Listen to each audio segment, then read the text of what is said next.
یا کہہ رہے ہیں کہ آپ بول رہے ہیں اور پھر دوسری طرف آپ کہہ رہے ہیں کہ آپ یہ بہت خطرناک ہے، تو آپ پھر کر رہے ہیں اس ملک کے ساتھ یہ بہت. اور ٹھیک اس ہے وقت نفیسہ شاہ صاحبہ، جبکہ دیکھیں اگر یہ آپ کو آپ کا لاک کہنا ڈاؤن ہے مکس میسیجنگ ہے، لیکن سندھ بھی وہی انہی جو طے ہوا تھا چاروں صوبوں کے درمیان وفاق کے ساتھ جو نرمی کی جا رہی ہے، سندھ نے بھی اسے اتفاق کیا ہے، سندھ میں بھی دیکھیں ہماری چیزیں پارٹی کھل میں رہی یہ ہیں. تو کیا میرا تشویش سوال یہی تھا، کیا مجبوری ہے، کیا تاج برادری کی طرف سے دباؤ ہے، کیا سپریم کورٹ کی احکامات کی وجہ سے ہے؟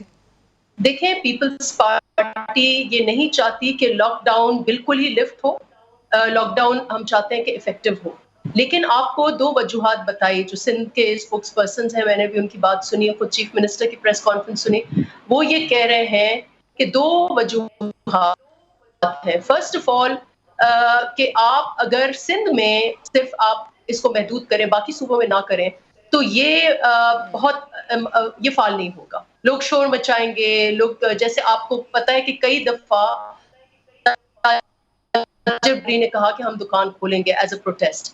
تو یہ جی پورا ملک کا ایک رائے سے اور ایک فیصلہ ہونا چاہیے، ورنہ مؤثر نہیں ہوگا. پاکستان کی آپ کو پتا ہے اراضی کتنی ہے، it's a very well connected state, it's not population زیادہ ہے، ایریا کم ہے، تو یہ ایک اسٹیٹ صرف اپنے طرف سے فیصلے نہیں کر سکتی. اور دوسری بات یہ ہے کہ آپ کو سپریم کورٹ کی طرف سے ڈائریکشن آ گیا کہ ایک اینڈ جنرلی آئی تھنک بہتر یہ ہے کہ قومی یکجہتی کا اظہار ہو، ایک ہی فیصلہ ہو. تو ہم اندر ٹھیک ہے، سے سب تو پارٹی مجبوری ہے یا نہیں بہت ہی نفیسہ مجبوری صاحبہ، ہے. مجبوری ہمارا ہے یا بیانیہ نہیں؟ ادھر کا ادھر ہے کہ لاک ڈاؤن جو ہے وہ 100% تو کبھی نہیں لفٹ کرنا چاہیے. آپ 10%، 15% depending on your circumstances and areas. اور اس کے ساتھ ساتھ اگر آپ یہ ٹھیک کر ہے، رہے ہیں تو آپ ٹیسٹنگ اتنی ایکسٹینسو کریں کہ آپ اس کو میپنگ، آپ کی کرونا وائرس کی میپنگ آپ کے سامنے آ جائے. ٹھیک ہے، میں ڈاکٹر مصدق ملک صاحب آپ کی طرف آنا چاہتی ہوں، کیونکہ اب نرمی کل سے ہو رہی ہے. WHO عالمی ادارہ صحت کا کچھ ہفتے پہلے بیان بھی آیا تھا. ان کا کہنا تھا کہ اگر آپ اپنی لاک ڈاؤن میں نرمی لا رہے ہیں تو 6 ایسے کرائٹیریا ہونے چاہیے، معیار ہونے چاہیے، اس پہ پورا اترنا چاہیے. اس ملک میں کیا کیا ہے، میں آپ کو سنواتی ہوں. آپ سمجھتے ہیں کہ اس معیار پر پاکستان پورا اتر رہا ہے؟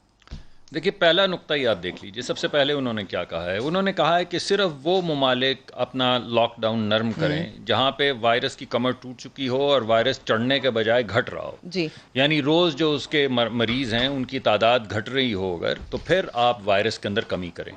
اور یہ جو انہوں نے نقطہ پیش کیا ہے، اس میں آپ کو پوری دنیا میں کوئی ایکسیپشن نہیں ملے گی سوائے سویڈن کے. اور سویڈن میں تقریباً اب 4 گنا ہو چکی ہے اموات کی شرح بالکل. یورپ کے مقابلے میں. اور اس کے علاوہ ہر دنیا کے ملک نے جب وائرس بڑھ رہا تھا تو ایک مؤثر لاک ڈاؤن انہوں نے کیا، اور جب انہوں نے اس لاک ڈاؤن کے ذریعے وائرس کے بڑھنے کی شرح کو توڑ دیا اور وائرس روز کی بنیاد کے اوپر گھٹنا شروع ہو گیا، تو انہوں نے اپنے لاک ڈاؤن ان کو نرم کرنا شروع کر دیا. اب پاکستان دیکھیے، پاکستان میں جس دن مؤثر لاک ڈاؤن لگا اس دن 20 کیسز جو ہیں وہ ڈائگنوز ہو رہے تھے روز ٹیسٹنگ کے ذریعے. آج ہو رہے ہیں کتنے؟ 700، جی، 600، 700، روزانہ کی 400، بنیاد پر 30-40 500. افراد ان کی اس اموات ہو رہی وقت ہے. جب لاک ڈاؤن لگایا گیا تو روز ایک زیادہ سے زیادہ موت ہو رہی تھی. آج اموات کی شرح 20 ہے، 25 ہے، پچھلے کچھ دن کے اندر 30 سے 40 کے درمیان جی، بھی لوگوں کی وفات ہوئی ہے. تو آپ بتائیے کہ وہ لاجک کیا ہے؟ یعنی کون سا ایسا ملک ہے جو موت کو خود دعوت دے کہ جب موت بھی بڑھ رہی ہو اور جب جو بیماری ہے وہ بھی بڑھ رہی ہو تو آپ لاک ڈاؤن کو نرم کر دیں؟ اب مجھے بڑی عجیب سی بات لگتی ہے کہ آج ہمارے پاس 600 سے زیادہ لوگ ہو گئے ہیں جن کی موت ہو چکی ہے بالکل. اس وائرس کی وجہ سے، اور یہ وائرس ہر 7 سے 10 دن میں ڈبل ہو رہا ہے. اب آپ گننا شروع کیجئے، یہ 600 جو ہیں اگلے ہفتے یا 10 دن کے بعد ہو جائیں گے 1200، اس سے آگے ہفتہ ایک اور لگا لیں یہ ہو جائیں گے 2400، اس کے آگے ایک اور ہفتہ یا 10 دن لگا لیں یہ ہو جائیں گے 5000. آپ مجھے بتائیے کتنی اموات کافی ہیں؟ مصدق ملک جی صاحب، جی اسد عمر صاحب جو ہیڈ کر رہے ہیں NCOC کو، ان کا تو یہی کہنا ہے کہ ٹریفک کے جو حادثات ہوتے ہیں ماہانہ ایک مہینے میں اس سے زیادہ ہوتی ہے کرونا وائرس سے جو اموات پیش آ رہی ہیں. جی اسد عمر صاحب کے متعلق تو میں یہ کہوں گا کہ اس بے حسی پہ کون نہ مر جائے اے خدا. یعنی کمال ہو گئی ہے، لوگوں کے ماں باپ مر رہے ہیں اور آپ موازنہ کر رہے ہیں کہ اتنے ہزار لوگ جو ہیں وہ ٹریفک ایکسیڈنٹس میں مر جاتے ہیں. اس سے اگر بے حسی نہیں ہے تو کیا ہے؟ آپ مجھے یہ بتائیے کہ کیا اسد عمر صاحب نے ایسی گفتگو فرمانے سے پہلے ٹریفک لائٹس اتار دی ہیں ساری؟ آپ مجھے یہ بتائیے کہ اسد عمر صاحب نے یہ گفتگو فرمانے سے پہلے سارے ٹریفک وارڈن جو بڑی بڑی وہ ہمارے زمانے میں وہ موٹر سائیکلیں ہوتی تھی پتہ نہیں انہیں کیا کہتے تھے وہ لیے گھوم رہے ہیں لوگوں کی زندگیاں بچانے کے لیے، کیا ان کو واپس بیچ کے ساری خزانے میں رقم ڈال دیے تاکہ معیشت چل سکے؟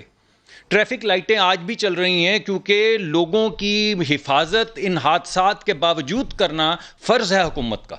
لوگوں کی جان کی حفاظت کرنا حکومت کے پاس آپشن نہیں ہے، فرض ہے. ٹھیک ہے، میں اسی پوائنٹ پر میں سناتی ہوں آج جو چیف منسٹر سندھ مراد علی شاہ صاحب نے بھی دیا تھا اسد عمر صاحب کا. فاروق حبیب صاحب ڈاکٹر مصدق ملک صاحب بھی اسی حوالے سے کچھ کہہ رہے ہیں. مراد علی شاہ صاحب کی بھی ایک دلیل ہے ٹریفک حادثات اور کرونا وائرس سے اموات، کیا موازنہ کیا جا سکتا ہے؟ دیکھیں، میں نے تمام شرکا کی بات سنی، آپ کی بھی بات سنی. یقیناً جو ہے وہ ایک کرونا جو ہے وہ ایک خطرناک وبا ہے. اس وبا کی جو خطرات ہیں اس خطرات سے کوئی بھی انکاری نہیں ہے. پوری دنیا کو اس وبا نے اپنی لپیٹ میں لیا ہے. 200 سے زائد ممالک اس کا شکار ہوئے ہیں. لاکھوں لوگوں کی اموات اس سے ہو چکی ہیں. لاکھوں لوگ اس مرض کا شکار ہوئے ہیں.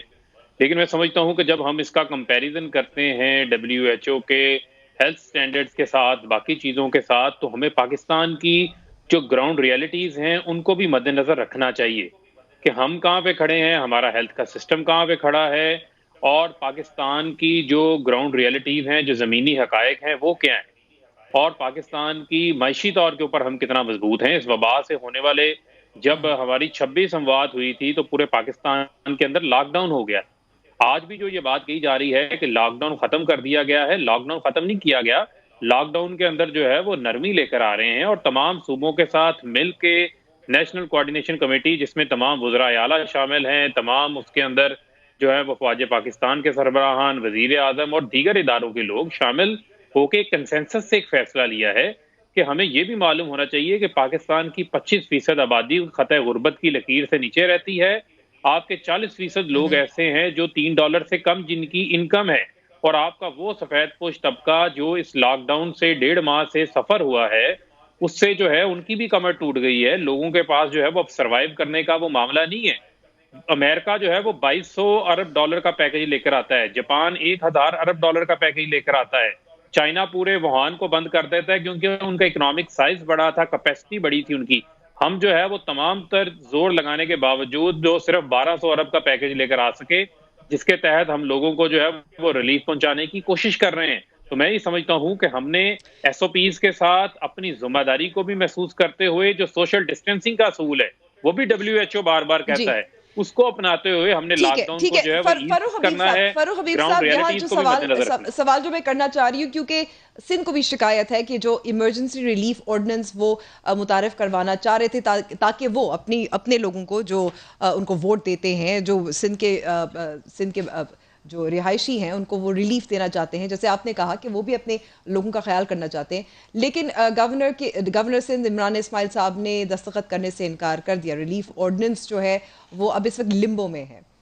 تو سوال یہ پیدا ہوتا ہے کہ کوآرڈینیشن کی بات ہو رہی ہے اور سب اتفاق کر رہے ہیں، لیکن سندھ کی بھی شکایتیں اس لحاظ سے تو جائز ہے نا کہ ان کو ایک ہرڈل کریٹ کیا جا رہا ہے.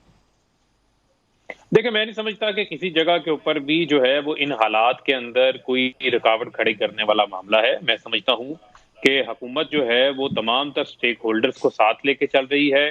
آپ دیکھیں، چاہے وہ حفاظتی سامان کے حوالے سے ہو، چاہے وہ امداد کے حوالے سے ہو، آپ کے علم میں ہونا چاہیے کہ 27 ارب روپے سے زائد کیش جو ہے وہ ڈسٹریبیوشن کیا جا چکا ہے وزیر اعظم احساس پروگرام کے تحت، جو سندھ کے اندر ہوا ہے. ٹوٹل ابھی تک 90 ارب روپیہ تقسیم کیا جا چکا ہے. 7 لاکھ جو ہے وہ سندھ کے تاجر مستفید ہونے جا رہے ہیں جنہوں نے اگلے 3 ماہ کا بل ادا نہیں کرنا. 35,000 چھوٹے صنعتی یونٹس اس سے جو ہے وہ فائدہ حاصل کرنے جا رہے ہیں. اسی طریقے سے اگر یہ کوئی آرڈیننس لے کے آنا چاہتے ہیں، اگر اس کے اندر کوئی ایسے ایشوز نہیں ہیں جو ٹیکنیکل یا کوئی قانونی طور کے اوپر اس کے اندر کوئی اگر کوئی ایسا معاملہ نہ ہو، تو میں سمجھتا ہوں کہ یہ کوآرڈینیشن کے ساتھ بالکل یہ معاملہ ٹھیک ہو سکتے ہیں. صوبہ پنجاب جو ہے وہ آج سے 1 ماہ قبل جو ہے وہ اپنا کرونا جو ہے وہ ریلیف آرڈیننس لے کر آیا تھا. تو میں یہ سمجھتا ہوں کہ ہم نے نہ تو ایک لڑائی